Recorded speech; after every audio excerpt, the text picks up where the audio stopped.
You hate to see it. You open up TikTok for someone to tell you how to pull yourself up by your bootstraps. Here's how you can make 6 figures at 18. Step 1. Wake up at 5 a.m. Step 2. Meditate after working out. You need a state of flow. Step 3. My parents gave me the job. This is nepotism. And it's even more apparent in content creation, where it's obvious the guys who get to the top the fastest already had some sort of connection to another creator. As smaller creators, we demonize it because it's seen as not a legitimate form of growth because it takes no skill to be friends with someone. But in any industry, nepotism is not only the standard, we should probably embrace it.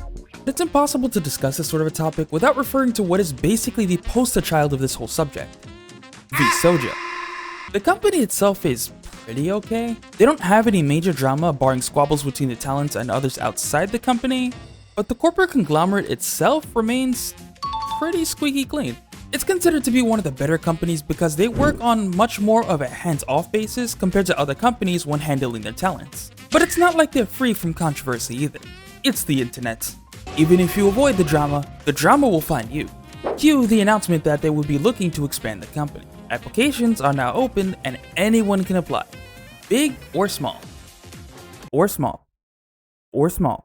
It's that last itty little bit that really got everyone riled up because, well, if you look at their recent track record, nearly all of their talents were either gigantic VTubers on their own or were hired ex-mercenary talents from other companies. This, of course, dubbed them the invite-only club, the Vtuber retirement home, where all talents go to be as close to an indie while being a corpo as possible. At first, it's kind of dumbfounding that they get that sort of a reputation. First, come on guys, it's content creation. It always has been and always will be a game of who you know. People blowing up because a creator with like 5 million subs shouting them out, or knowing the guy in the corporation who handles the debuts. Come on.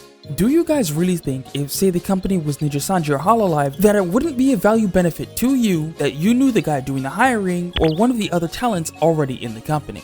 Even if you don't play a direct role in whether or not you get hired, that is still nepotism, through no fault of your own.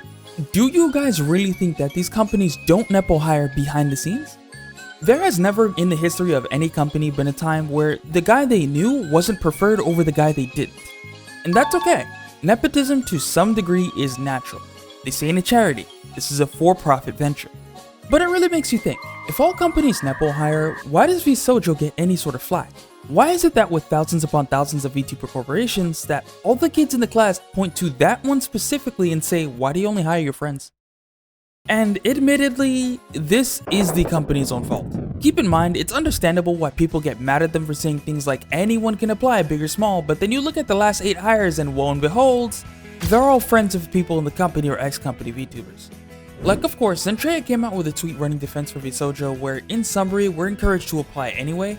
To their credit, they do have a point when they say effectively any decision they make will be met with some sort of scrutiny. So there probably isn't a better string of words that they can use to quell this sort of a situation.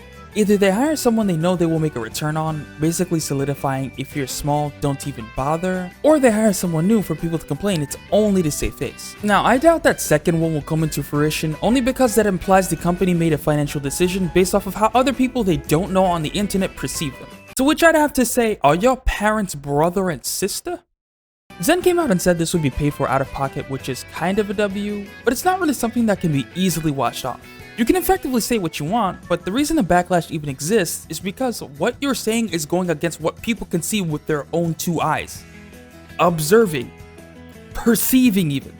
Other companies are more than happy to take a risk on a random 3 view, more than happy to breathe new life into diamonds in the rough.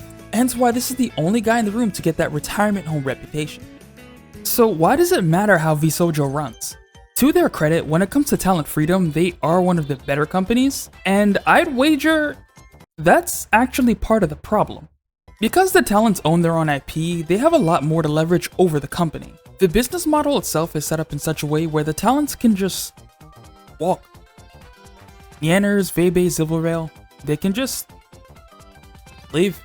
So unlike your Nijis or something where the company owns the right to the model and can demand a way higher cut, Vshojo would have a tougher time trying to argue too big of a split because the talents they have already don't need a company backing them. They would want to avoid a situation where the talents think to themselves, am I getting my money's worth? So from the outside looking in, it makes sense why they play this in a way less risky style. Unlike these other companies, there's simply less money to work with, even if there's less of a money sink into developing the talent itself. To be honest, a lot of that tweet section did come off as a lot of cope from people who have like pre-given up and wanted something to mold at, but you know, that's just Twitter. In short, is it really Vshojo's fault for wanting to make money? No. This is probably the best way they can do it with what they have. They were never under an obligation to look for the guy whose only viewers command a root. Is it their own fault people see the company this way?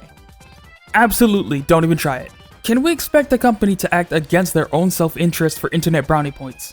No, don't be a nub.